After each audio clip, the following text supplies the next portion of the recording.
I would love us to start by, I'm just going to break you into dyads so you can just say good morning to each other so we can have all of our voices. And just a few guidelines about the dyadic sharing that I'm going to ask us to do at a couple of points today, which is to time it so that each person gets the same amount of time. In this case, it will be 3 minutes each. And take that 3 minutes to say hello to your partner, to tell them briefly how you are and what brings you to the day. And if you end before 3 minutes, just allow there to be a little silence until the next person speaks. Is that okay with everybody? Can I see thumbs up?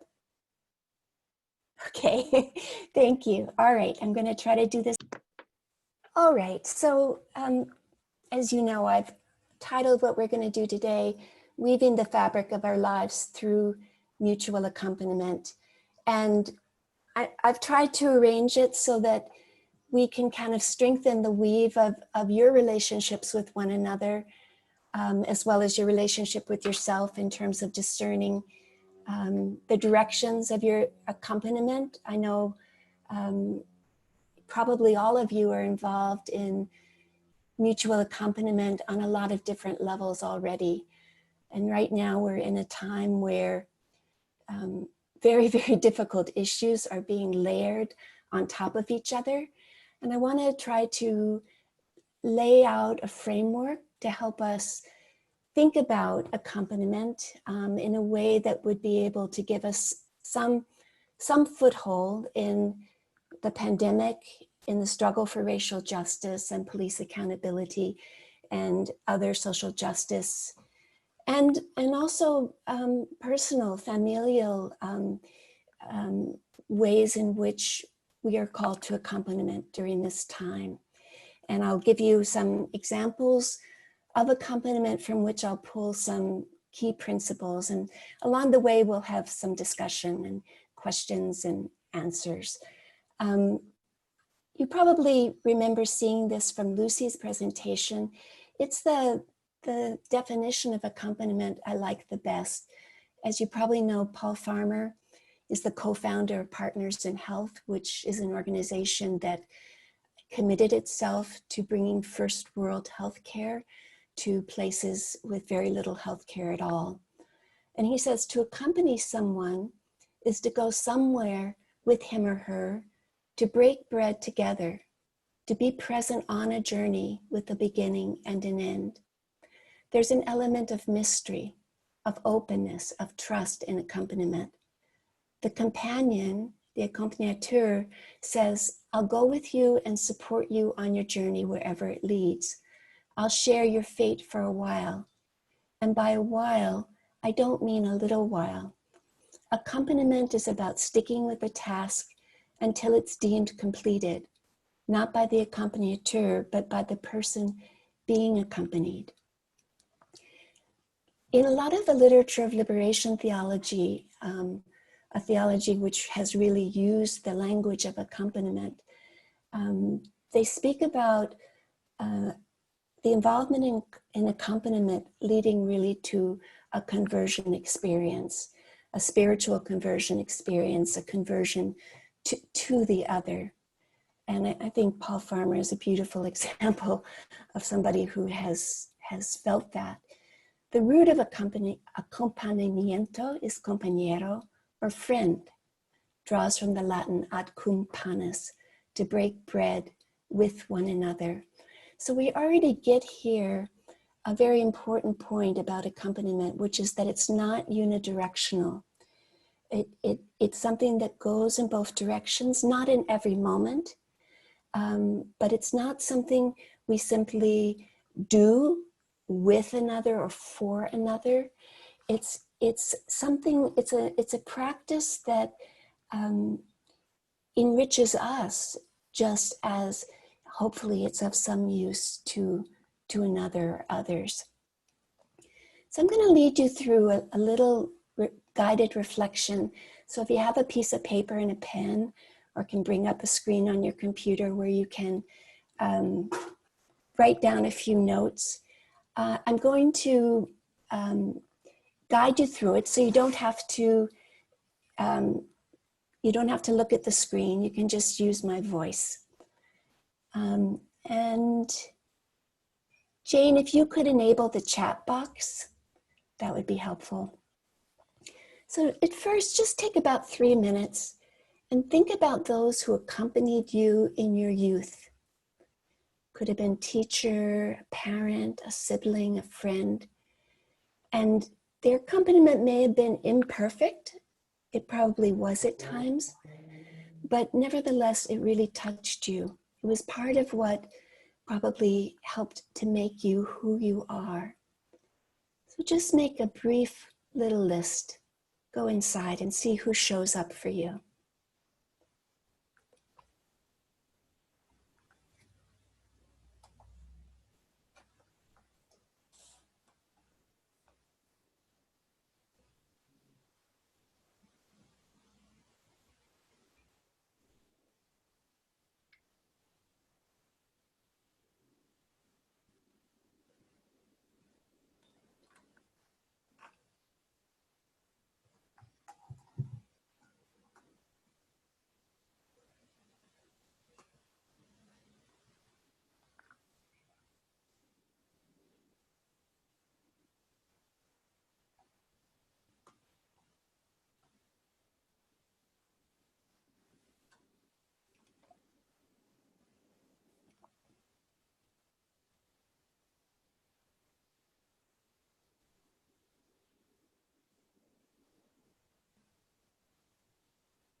Now I'd like you to choose one of the people on your list.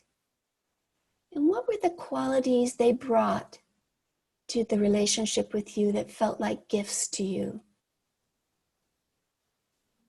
And if you could just type some of these into the chat box so we can see what's arising. And if you don't know how to get to the chat box, if you put your cursor on the bottom and click on chat box, you should see it in the right-hand side. So what were some of the qualities of their accompaniment that really felt like gifts?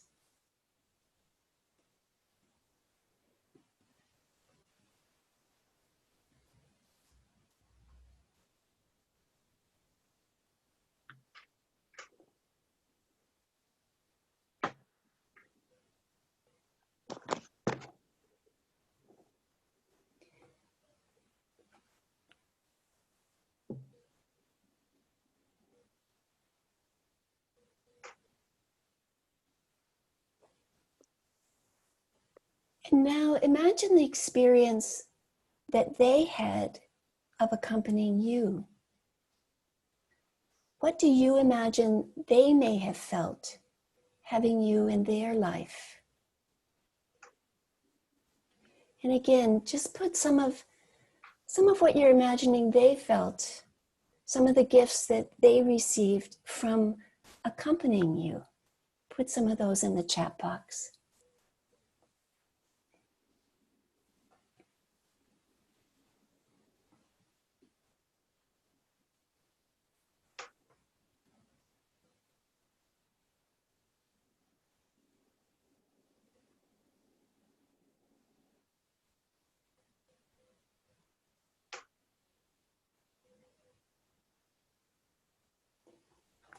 Now, we often think about accompaniment in terms of people, but as we know upon reflection, we're also accompanied by places and by animals, other than human animals.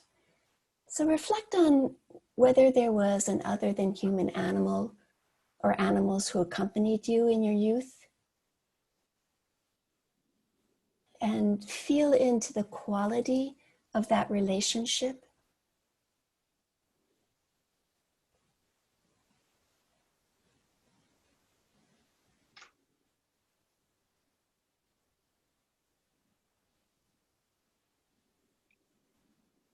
And again, place in the chat box the gifts that they offered to you.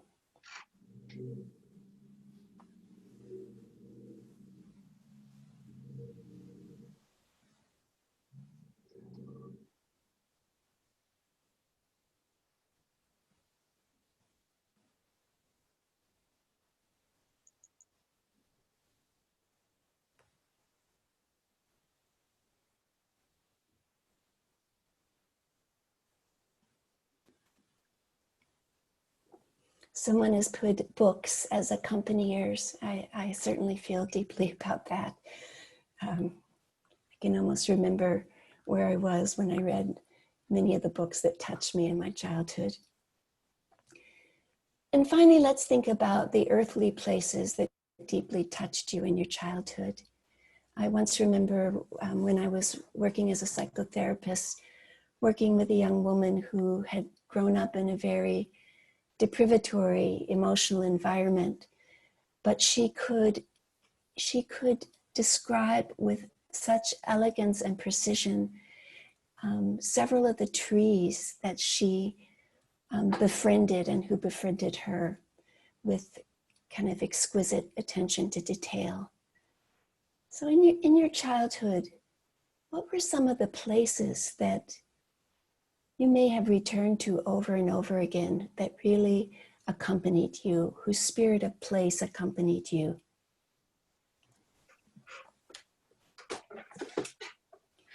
And make sure you're muted because we're hearing some background sound.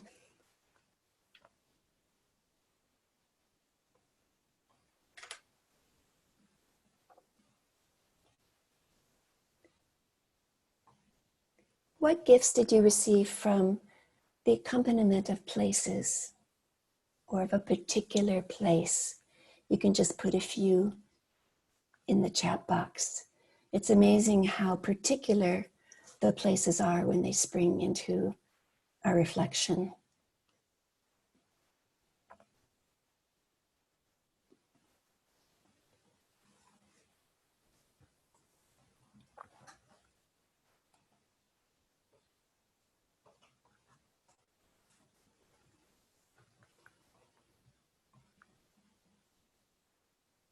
So,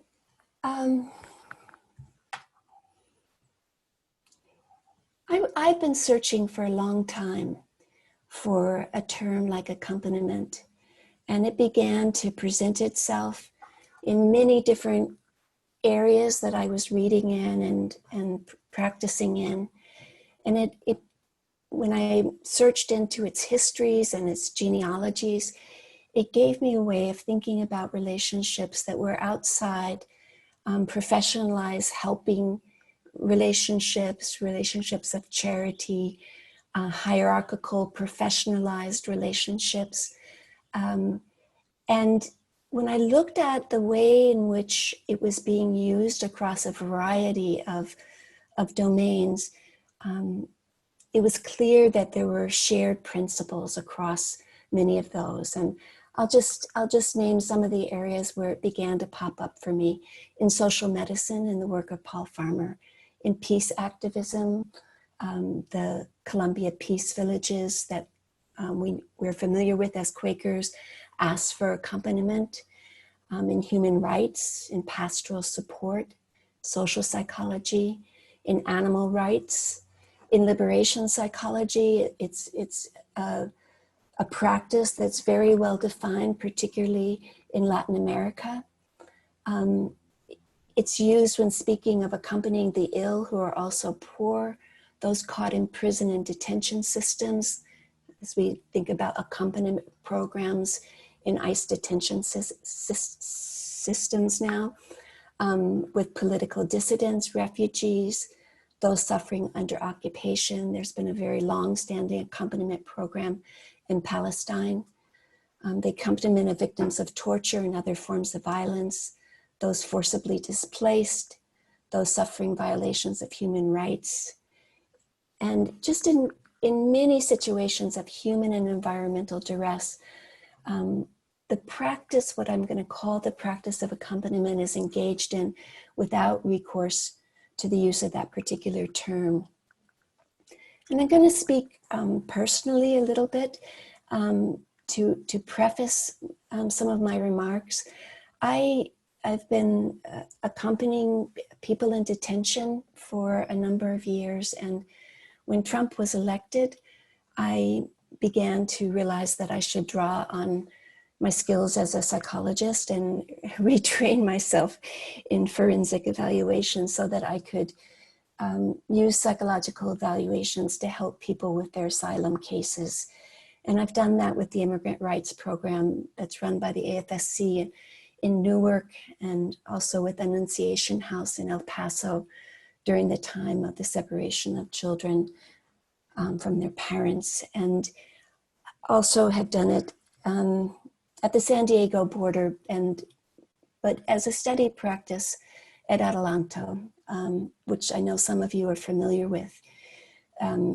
It's part of this gulag of detention centers that now laces itself toxically throughout the United States.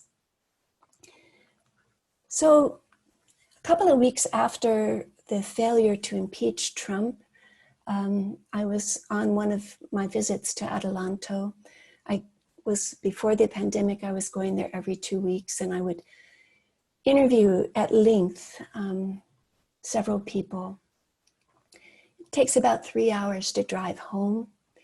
And during that 3 hours, which I don't regret at all, I have to begin to metabolize what I've heard from the people I've been speaking with. And that day had been a particularly sad day. And I'll just read you from some of the notes I made. How to make sense of a military that goes to a house to find a suspect to murder, and when he's not there, threatens to cut off the little fingers of his 4 very young nephews and nieces. How to make sense of an army guard who tortures and beats women who have been picked up absolutely randomly, and who takes them out in the bushes with his colleagues, one by one, and rapes them, even after he takes them for dead. How to make sense of military police who take a falsely imprisoned woman, order her to carry a bucket of feces to be disposed of from her cell that's housing 50 political prisoners. And when a bit spills on the floor, he takes her only bread for the day, dips it in the feces, and makes her eat it. So this was what was running through my mind, hearing stories of the very worst kinds of things that human beings can do to each other, can threaten to do to each other. And as I was driving home, I was also had the news on, and just every day, as we listen to the news, we hear a new order, the EPA budget cut by 25%. Yes, we're going to build a new era of nuclear weapons. Yes, we're going to limit the budget by stopping food subsidies and medical care for the needy and disabled. But that particular day, the news that came in my other ear was the lifting of EPA regulations so that industries and corporations could empty toxic chemical waste and heavy metals into rivers and streams in the United States. And all of a sudden, as I put these two things together, what I was hearing from the detainees and what I was hearing from our national government, this word popped into my mind from maybe 4 decades ago. And it was a word made popular by Erich Fromm and then picked up by Paulo Freire in Pedagogy of the Oppressed, necrophilia. So I thought, wow, necrophilia is really what connects these two domains that I'm trying to come to grips with. So as soon as I got home, I pulled off the shelf really dusty, yellowed pages, volumes of Erich Fromm, and began to reacquaint myself with his work. And he, as you may know, he was a psychoanalyst who fled the Holocaust, Jewish, and he came to try to understand what had happened in Germany, and particularly in Hitler's movement and in Hitler himself.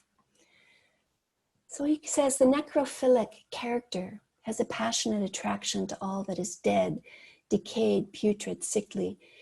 It is the passion to transform that which is alive into something unalive, to destroy for the sake of destruction, the exclusive interest in all that is mechanical. It is the passion to tear apart living structures.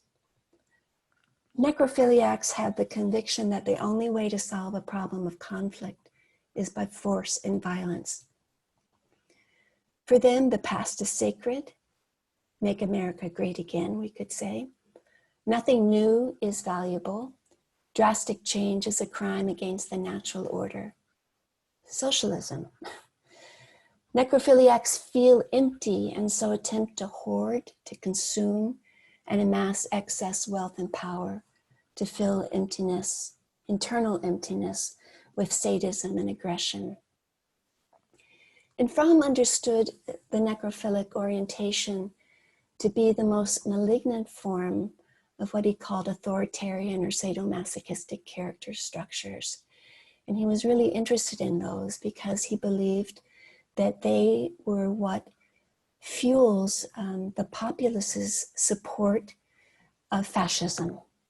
And so it's something that we need to understand at our current moment. He describes this kind of sadomasochistic character, which I think I've described in my notes from Adelanto, having an intense desire to control, to hurt, and to humiliate others. And we see this in our leadership now. As excessively narcissistic. For the narcissist, there's only one reality, says Fromm, and that is his own thought processes, feelings, and needs. There really isn't a realm of empathy, of empathetic connection, or even sympathetic connection. This kind of character conspicuously consumes conquest, sexual conquest, victories of all kinds over and against other people, not the victories of solidarity.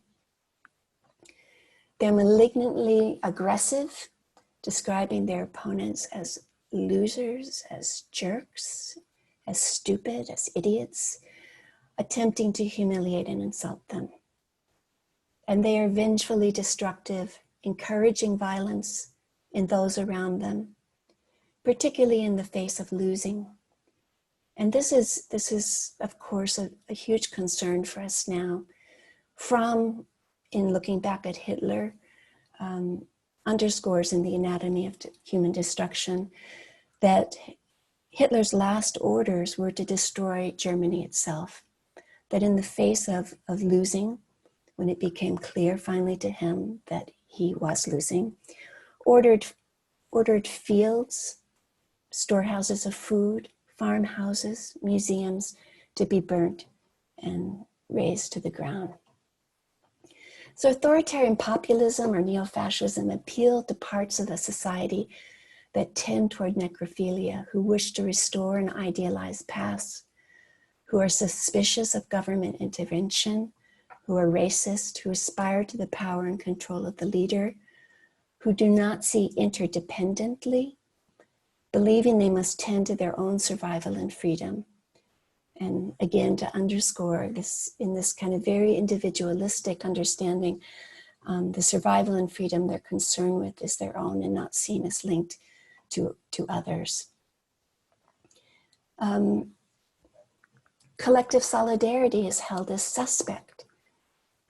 Government interventions to curb and regulate issues like the EPA. Issues that mitigate against the common good are rejected as un-American and unfair, as intruding upon liberty. And in the words of the philosopher novelists that many on the right esteem, government is bad, selfishness is good, watch out for yourself, selfishness is a trap, solidarity is a trap, excuse me, taxes are theft, You're not the bosses of me. So in this way of looking, efforts to bridle unregulated capitalism and to rein in egregious income inequalities that result in healthcare, housing, and education inequalities are seen as intrusions into rights for liberty. The victims are seen as those who are interrupted from pursuing their own aims when they conflict with others. So this is what I was trying to put together in my head, trying to catch up with what I was hearing, both on the national scene and within the realm of people who have had to flee their countries. And then the pandemic hit. And we can see the necrophilic tendencies playing out at this moment in valuing some groups more than others. For instance, using the National Defense Act not to create more ventilators, but to force meat packers who are infected with COVID to go back into the factories or to lose their jobs and their unemployment, in sacrificing devalued lives for valued economic excess profit. And the necrophilic orientation also playing out in the way that people are speaking about liberty, that individual liberty is cast as, I have the right to go where I want to go, to not wear a mask if I don't want to wear a mask, to carry my arms into the square. And this is pitted against a concern for the welfare of the collective. So we've been seeing this play out where words are really turned upside down, where these groups are talking about liberating their cities or their regions from orders to shelter in place. So liberation has to do with this very individualistic notion rather than liberation as something that cannot be done on an individual level, as something that happens together, where one person cannot be liberated until everybody is liberated. Also, this word tyranny turned upside down. So here in the sign, we see isolating healthy people is tyranny rather than care, concern, caution for health. And this joining together of a governor's name who's trying to protect the populace of her state, signaling that she's understood to be like Hitler. And then, as we were dealing with the pandemic, the calls for racial justice and the end of police brutality broke out apace. And really, we can hear in that a deep desire for the end to a necrophilic world and the nourishing of what Eric Fromm calls biophilia, the love of life. In the May issue of The Atlantic, before the protests began, Ibram Kendi, who's been referred to today, the author of How to Be an Anti-Racist, and also Stamped from the Beginning. In this article, he differentiates between the freedom to and the freedom from, seeing them as two essentially different conceptions of liberty. He talks about, in the US, a slaveholder psyche and a slave psyche. The slaveholder psyche, he says, asserts its freedom to harm others, the freedom to enslave, to disenfranchise, to exploit, to impoverish, to demean, and to silence, and to kill the demeaned. And he's contrasting, well, he's summarizing that as the freedom to inflict harm. And applying it to the coronavirus, he says, this freedom plays out in the freedom to infect others. He contrasts this with the slave psyche, what he calls the slave psyche, that desires the freedom from that has always desired the freedom from, that's valued communal freedom over individual liberty, freedom from slavery, disenfranchisement, exploitation, from poverty, from all the demeaning and silencing and killing. And if he'd written this 2 weeks later, he certainly would have said the freedom from brutal policing, the freedom from harm. In coronavirus terms, the freedom from infection. So he's saying we're caught in this cultural scape of division between the freedom to infect and the freedom from infection.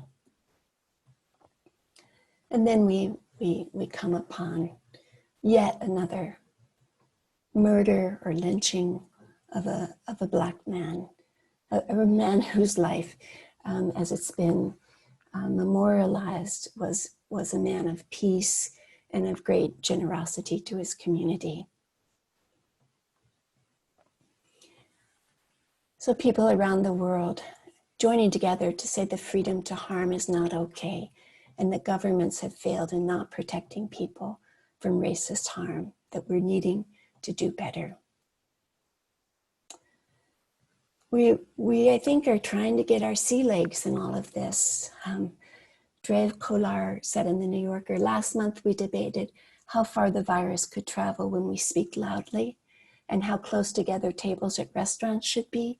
And this month we may learn how much virus is expelled from the nose and mouth when pepper spray irritates the lungs. It's been a dizzying onslaught of huge issues, but issues which I think do have these threads of both necrophilia and biophilia. And I want to share with you some of Fromm's insight into biophilia. I think it's very resonant with Quaker values and Quaker practice. He talks about a biophilic orientation as springing from our love of life, our sense of its sacredness, and our commitment to protecting it. So the sacredness of trees and other than human animals, and of all human beings, and of places. He says a love of life is contagious. It communicates itself without words, explanations, and certainly without any preaching. It can be observed in the whole atmosphere of a person or group. I mean, we know if we're in a protest that's filled with a biophilic orientation. We feel it, we get goosebumps when people speak. It's warm, affectionate contact with others during infancy, freedom and absence of threats in our relationships with one another, teaching by example rather than by preaching of the principles conducive to inner harmony and strength, guidance in the art of living, stimulating influence of and responses to others, and a way of life, says Fromm, that is genuinely interesting, that enacts a reverence. So as soon as the pandemic broke out, we saw acts of solidarity breaking out in our neighborhoods, in our towns, in our regions. And I want to, these are food distribution lines that got set up almost immediately. But I want to share with you a very beautiful piece from Yo-Yo Ma that I think is quite resonant with the idea of accompaniment. Hope I can bring it up here, just a second. For the PBS NewsHour, I'm Jeffrey Brown. Songs.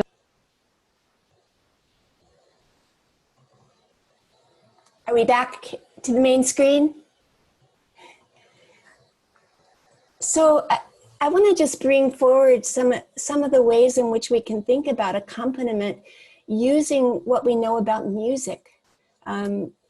Because in accompaniment, when you're playing an instrument, pulling back to support another person who is taking the main lead. And in a form like jazz, oftentimes that is sequentially done so that each person gets a chance to come forward, supported by the rest of the members of the group.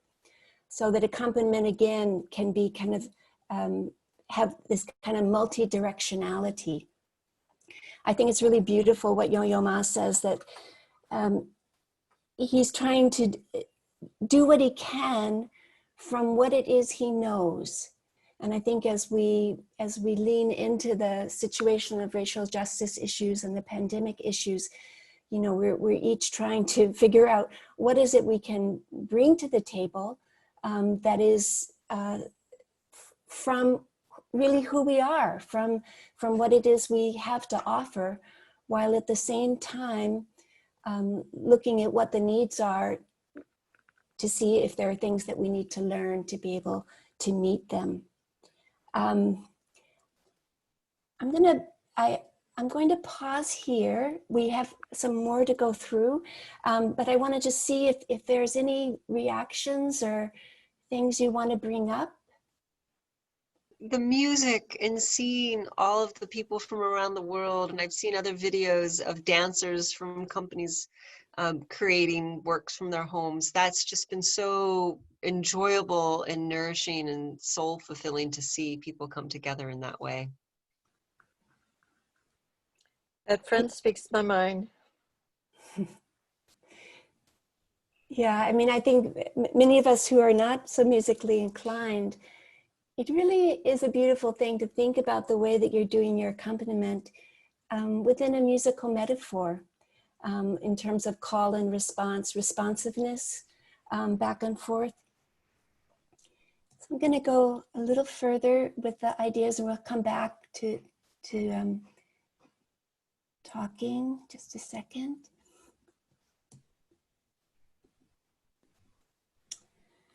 So Fromm really gives us a clear map of what we need to be working on. He says, love for life, biophilia, will develop most in a society where there is security, in the sense that the basic material conditions for a dignified life are not threatened.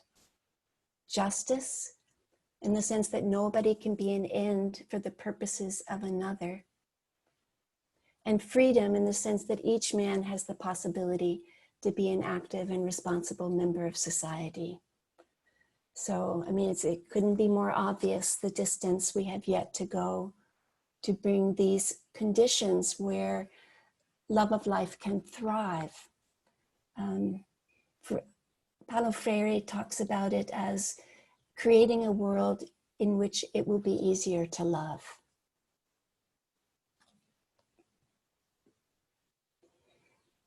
So this kind of biophilic orientation, I think, really gives us a way to see that each time we engage in a practice of accompaniment, it's like offering a thread into a tapestry that is our communal lives with each other.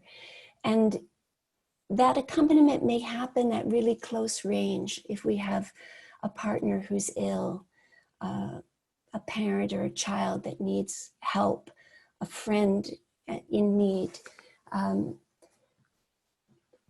But oftentimes, and that's what I'm calling existential accompaniment, the accompaniment that we do that's part and parcel of our lives as human beings with one another. I also want to underline those psychosocial accompaniment, because in that form of accompaniment, we're called on to really understand the history and the cultural, sociocultural, maybe economic and political context of the situation in which we're involved in accompaniment. So for instance, if I'm doing accompaniment at a detention center, I need to understand that there were no detention centers until very recently of this sort in the United States. I need to understand, how did they come into being? What holds them up? How might they, what are their pillars of support that could be undone so that people could, who have already been through the most egregious experiences of what human beings do to one another could be seeking a safe haven in a safe place, not in a place where, particularly right now, they're afraid of actually dying because of COVID. So psychosocial accompaniment requires us to be students of the situations that we're in, so that we can move across levels of organization.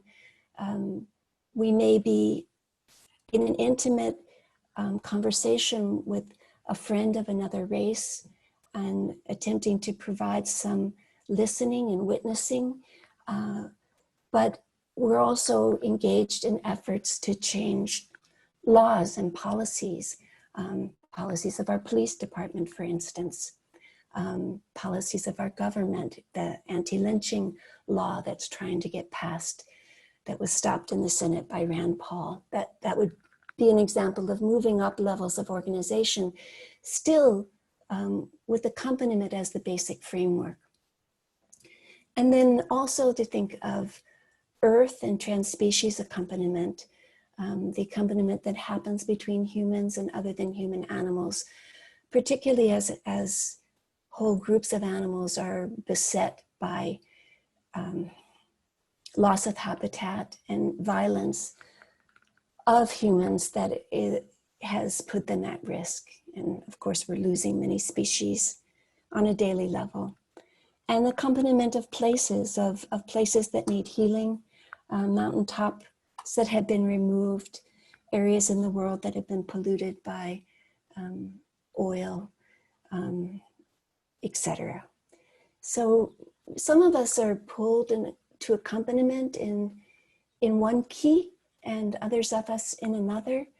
And I think if we go with Yo-Yo Ma's sensibility, there's a discernment process to see where, in fact, we are led to be present. And it's in that presence and through listening and witnessing that we begin to get a sense of whether there's anything that we could do that might be of some use. So these are just a few of the principles of accompaniment. They all have a little story behind them. It's more a list for me than for you right now, just so I stay on track. The third one, the head thinks where the feet are planted, is a proverb from Brazil. And for me, it's been an incredibly important principle because, you know, I was brought up as a psychotherapist. I don't really work in that realm anymore. I'm more working at the community level. But in psychotherapy, you know, people come to you and your feet are in your own office. Of course, your empathic feet are in their lives, but really you're in the safety and security of your own office.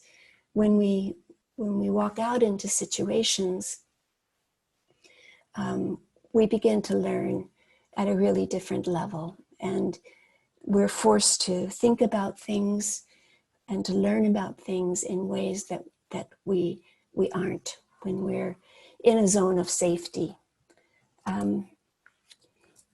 When we do begin an accompaniment, I think of us as really students.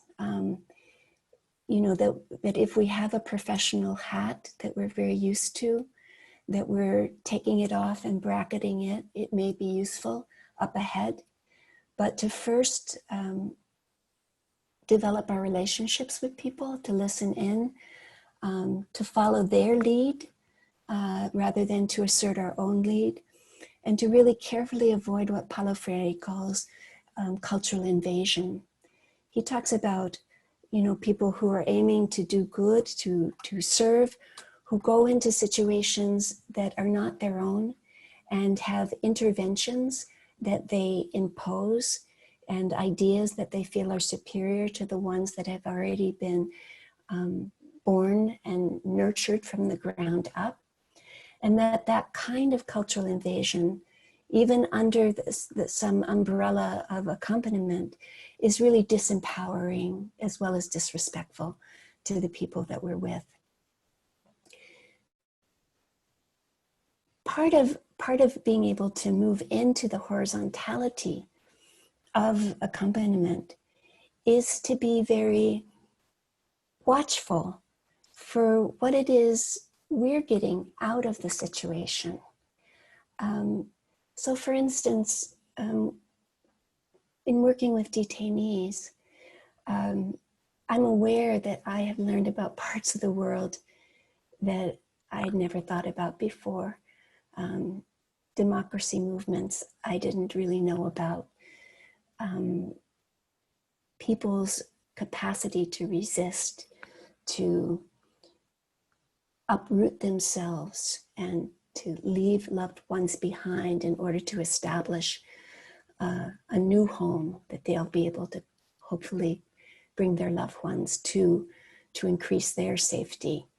When I walk out of Adelanto, I have a very mixed feeling, which is best described by Jean Vanier, who talks about learning to walk in the balance of suffering and joy.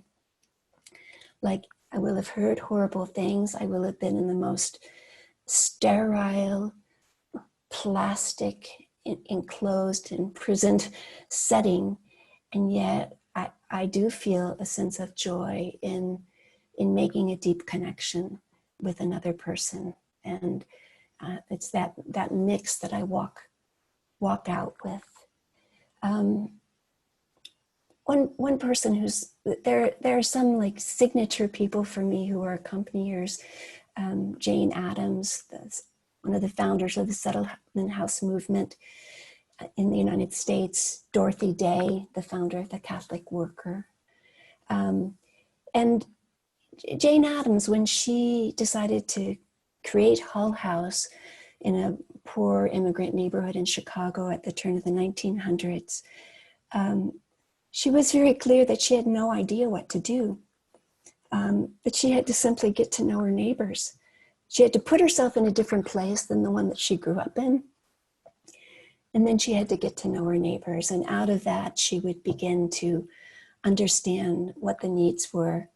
And, you know, slowly, she and the other women who worked with her built a set of community gatherings where 9,000 people a week went in and out of Hull House. It wasn't just a single structure. It covered several city blocks, included nursery schools, music classes, adult education, art museums, focusing on the arts of the various countries that people had come from in coming to America.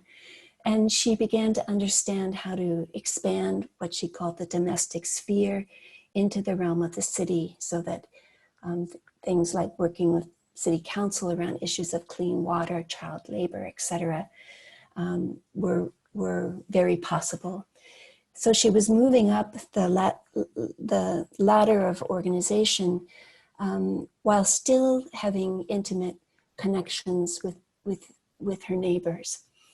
And all the while realizing how poor her life would have been without the relationships that she developed.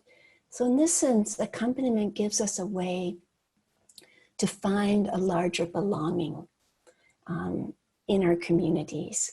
And sometimes, you know, within a very individualistic society where people are living in their own little postage stamps, whether that be an apartment or a house, can be very alienating and lead to a lot of social isolation. Accompaniment is a practice that can really help the accompanier gain a sense of inclusion and belonging as well. That said, particularly for those of us who are white, we have a lot of habits that we have to unlearn and be aware of as we move into community spaces that are not our own.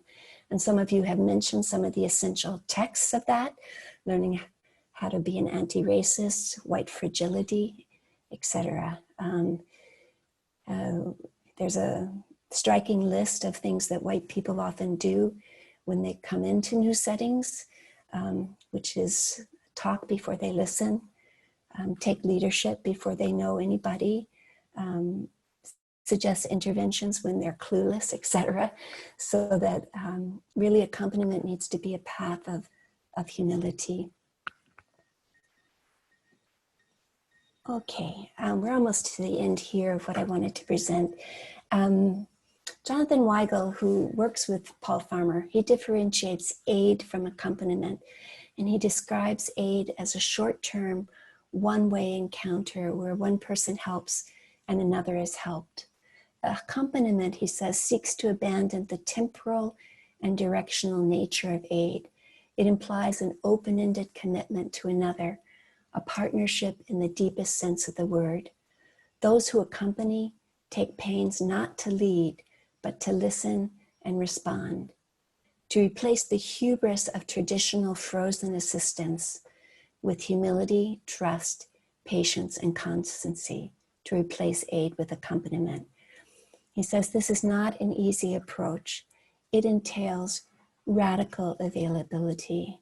And I would add radical availability that really reshapes our lives as people who are accompanying. All right, so now I would like to ask you to do another guided reflection with me, and then we're going to do some breakout groups. And again, you don't have to be looking at the screen. I can kind of talk you through this.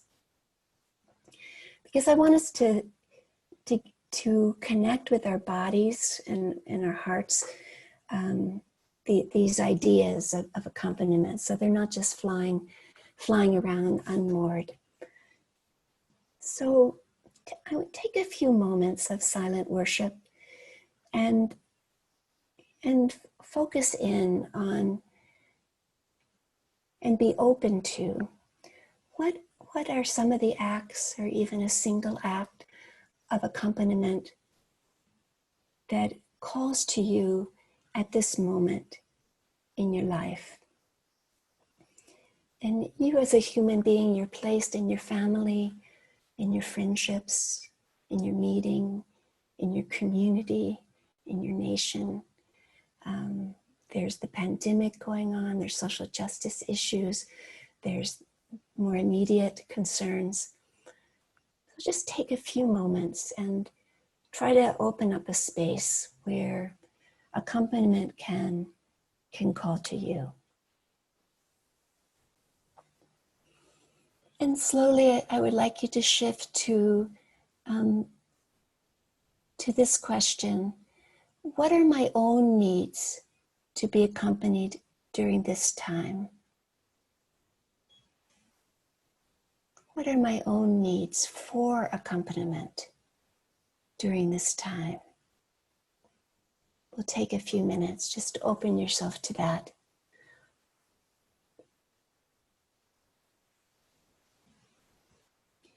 And finally, how are you called to accompany yourself during this time? How are you called to accompany yourself during this time?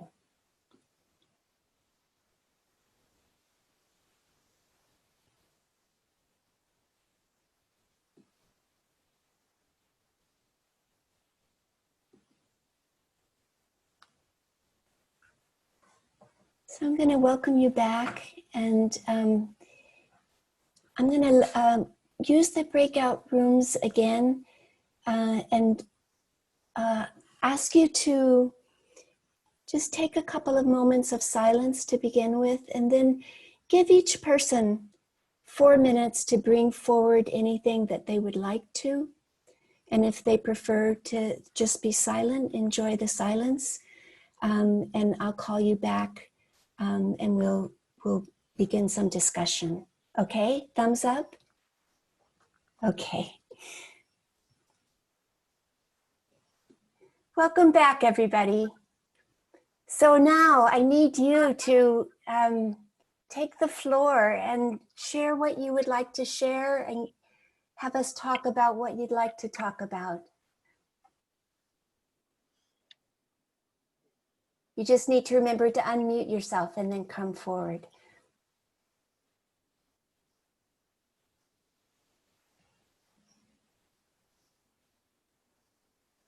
You don't need to wait for the other person. Come on. Well, I just want to say I think we're all really grateful for this opportunity. And I'm not sure, Arthur, did you pull this together? Or I don't know whose idea this was, but I'm really grateful to whoever pulled this together, and Mary, for you being able to do it with us. And it was much more enriching and broader and encompassing than I expected it to be. So I really feel like I've gotten so much worth my time out of it today. And the questions that you were asking, that you are asking, I think are really important questions for all of us to think about, and will give us food for thought for quite some time to come. Thank you. I know that, answers to these questions don't just fly out of nowhere, right? But they're like, I think of them as like little seeds, that you can nurture, and that you already have been nurturing in your lives. That's one thing about accompaniment. I mean, once we have a word for it, you realize that you've been doing it, in multiple ways, and can claim the importance of it. How were the little groups? Did they work?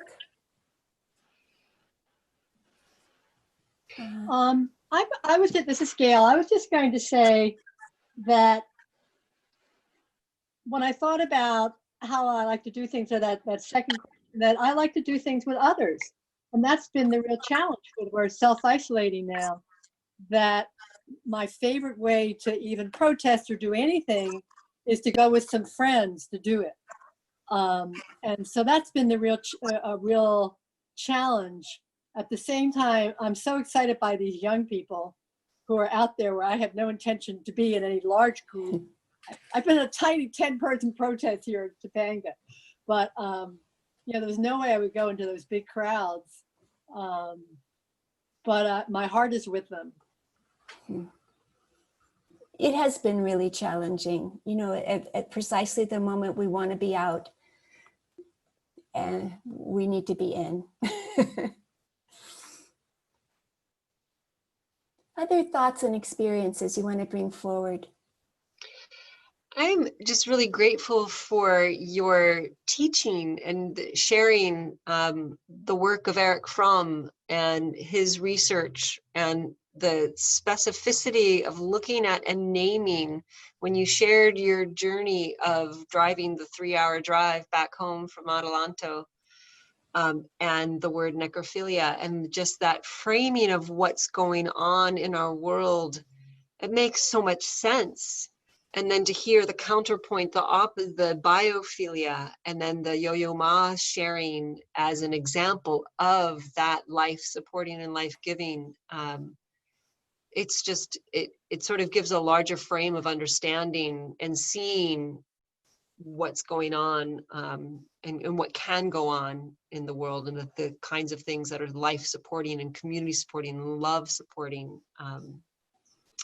So I felt nourished by your lecture, your talking, your PowerPoint, the information, the way you shared it. And I feel like I want to be a student again. So one of the things that came up for me in the questions that you guided us through at the end is how satisfying, how soul-filling it was for me to be in a student role and learning. And there's a way in which I can read articles, I can read websites, I can read, but there was something about being in a class and being in it live, real time now with other people that I can see on the screen felt important too, because I was thinking during the process, oh, I could probably watch this. And I'm thinking that because we are recording this, and I would love to share, and we will, if it's okay with you, Mary, share it with the quarter and let people know who didn't sign how wonderful it was. And we can edit out the parts that, during the break time. So that we can share this with our community and others, because I think there's valuable information here to feed our souls and our minds and our hearts. And I loved the way you invited us to be in our bodies and let what come in terms of imagery and sensing. So I just think your facilitation was beautiful. Thank you. Renee, thank you. Thank you. Thank you. I work at Pacifica Graduate Institute in a program that's called Community Liberation, Indigenous and Eco-Psychologies. And it's a doctoral program where the students are really in this path of discernment throughout the time there to figure out how they're going to be, to what kinds of projects they're called in community, and then to learn what they can to support that work. So these questions are really dear to my heart. I feel like many of us have been asking them since we were kids. You know, where and how am I going to fit in? You know, how can I be alongside with others? Other thoughts? Yeah. I really liked having a mix of silent reflection and the time to write. I am learning to call myself a writer, and I've been feeling this like big creative energy coming just from all around, but there is at the same time this kind of block, at least personally, that I've been feeling. So it was really good to be pushed to reflect and then get those reflections out physically. Yeah, I feel inspired to take some kind of writing workshop and go deeper with all of this. Good, good. Yeah, I think free writing is really a good way of allowing what's inside to come out. And I appreciate the worship sharing around discernment, because it's when we put into words these leadings and speak them to other people that they become more real. In reading Jane Addams, for several years before she created Hull House, she said that she was caught in what Tolstoy called the snare of preparation, like thinking I have to do this before I can do that. And that finally, when she voiced to other people what it was she was trying to create, then she had to just kind of go ahead and do it, you know?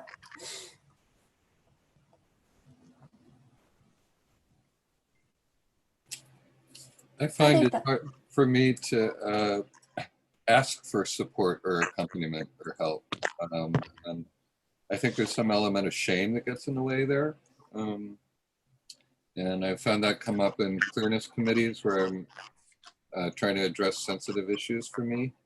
I think another thing that I've seen in trying to accompany others is, especially with racial justice, they're just,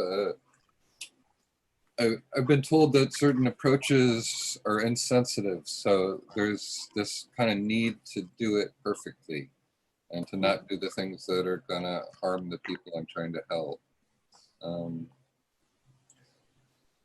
Another thing that's come up is there's some professional phrase for it, but it's kind of it's like co-trauma when you're helping somebody who's been through a traumatic experience. I think they call it voluntary trauma. Vicarious. So, vicarious trauma. Yeah, so that when you're leaving having worked with an immigrant, you feel traumatized by the experience that they've been through, and you carry it with you. And sometimes it's hard to process that. And I think we were also left wondering how we can accompany each other in our communities in the group. So, thank you. Thank you. Let me just speak to those really interesting areas of concern. In the beginning, when I had you think about the people who accompanied you, in your childhood, I then asked you to think about what gifts they may have received from doing that. And those of us who are parents are very clear that when we accompany our children, our lives are just, you know, we get 1,000 gifts, you know, we get 1,000 challenges too, right? But I asked that question because I wanted to open up the capacity for us to also ask for accompaniment, not thinking of it as something that's just like where we're sucking the energy from others, but the gift that it gives back to the other to be called upon to listen deeply with us. And I think clearness committees is like one of the most beautiful examples of that possible. I actually teach it to my students in a very abbreviated format. So we spend a half an hour on each person during a 2-hour class, using Parker Palmer's approach to that. The thing about doing it perfectly in cross-racial groups, as white people, I think we have to accept we're going to fail to do that. It's not a possible thing. So we failed to do it. So that means things are going to be brought to our attention that we need to learn. And so we're on a learning curve. We're students. We're trying to learn it, and it's a lifelong learning that we're involved in that is going to shift the needle. I really do believe it will. So the difficult moment is turning in to when we're being told that we did something that was insensitive, and trying not to be so defensive and letting it come in. And that's really hard. It's really difficult. But if we can see it as more just part of the landscape, the need to do that. There's a beautiful differentiation, which you probably know, between being called out and being called in. And I try with my students to say, can we call each other in at those moments, and call in by sharing the people who have been hurt or are angry to share what went on for them, so that we can be called into that situation in a way that we weren't originally. The vicarious trauma, when I usually live in New York in the fall, and I won't be going there this fall because it seems like not such a great place to be this fall, but there's a group there called Sojourners that visits detainees at the Elizabeth Detention Center. And one of the beautiful things about that group is you go in a van. It takes about an hour and 20 minutes to get there, hour and 20 minutes to come back. And it's the coming back with the 9 people in the van who've all had these intense conversations and can talk about it with each other.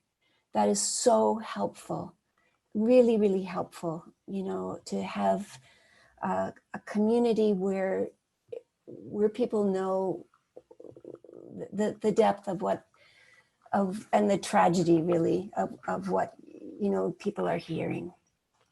But thank you, Arthur. And let's just think about, like, when we really do need to be accompanied, that could be a gift to the people that we're asking for some, listening in.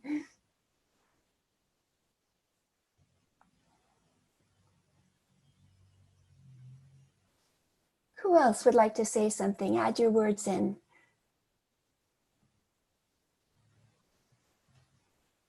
Anthony? Well, I'm aware that we're almost out of time. Isn't this going till 12? Yeah, but go ahead. It's good to see your face after all these years.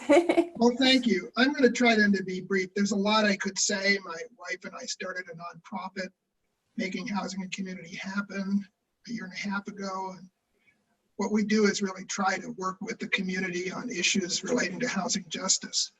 But I think what came up for me during our discussion time was an important metaphor that maybe would help to frame this.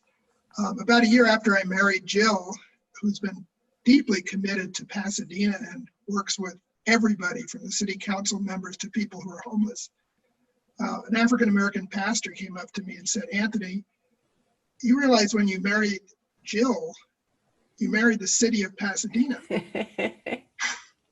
And I kind of laughed, and then I realized there was a profound truth to that. I lived in many cities, but I've never been married to a city.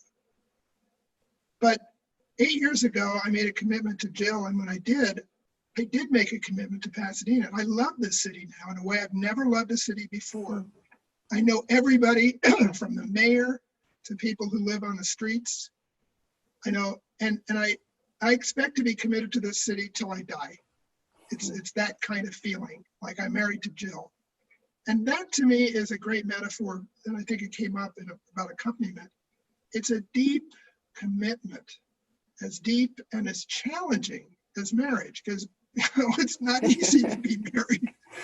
And it's not easy to be married to a city. But to put it in religious terms, Jesus loved cities as well as people. And he came to redeem cities. And he wept over Jerusalem because he loved that city, fallen though it was. And so a lot of the work I see as accompaniment is loving the community where we live, loving one's neighborhood, loving one's neighbors in a profound way. And that to me is the essence of accompaniment. That's really beautiful. You know, I think about Wendell Berry in terms of his love of his region. And I think of James Hillman's book called City and Soul. You know, he was a Jungian analyst, but kind of created his own thing called archetypal psychology. And he would have really just loved to, if he were still alive, would have loved to hear you say that, because cities need our love and we need their love back. And I alluded to this word belonging earlier. I really do feel like accompaniment creates a sense of belonging on our part. And I have felt that here in Santa Barbara. I moved to Santa Barbara from Boston 25 years ago, and I thought I just didn't understand what was going on here at all. And it was only when I got really involved in social justice issues with the immigrant community that when I walk around, I feel like I belong. I didn't feel like I belonged, you know, and that's an incredible gift. Yeah, but it, you know, it takes hard work, right? Thank you. Well, we're about to wrap up. I want to invite anybody with some last words. See, you all have been gifts to me today. Thank you for inviting me. I loved spending the morning with you. And feel free to write me. I'll put my email address down here in case you want to be in touch around anything. And I look forward to seeing you again.